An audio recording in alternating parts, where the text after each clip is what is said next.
ప్రతి ఒక్కళ్ళు free bus పెట్టిన కాడ నుంచి మాకిబ్బందవుతుందంటే మాకిబ్బందవుతుంది అనేసి వీడియోస్ అనేవి పోస్ట్ చేస్తున్నారు.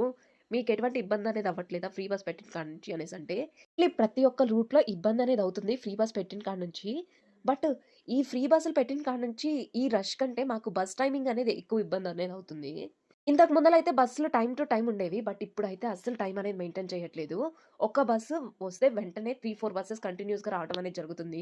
ఆ 3, 4 బస్ కంటిన్యూస్ వచ్చిన తర్వాత మళ్ళీ ఇంకొక 1 అవర్ ఆగిన తర్వాత తప్పితే బసెస్ అనేది రావట్లేదు మాక్సిమం. కొంచెం టైమింగ్స్ విషయంలో కూడా ఎక్కువగా ఇబ్బందనేది పడుతున్నాం. అంటే రష్ విషయంలో పడట్లేదంటే రష్ విషయంలో కూడా ఇబ్బందనేది పడుతున్నాం. ఈ ఫ్రీ బస్ పెట్టక ముందల కొంచెం మా సైడ్ రష్‌గానే ఉండేది. బట్ ఇప్పుడు ఇంకొంచెం రష్ అనేది ఎక్కువైంది ఫ్రీ బస్ పెట్టిన తర్వాత.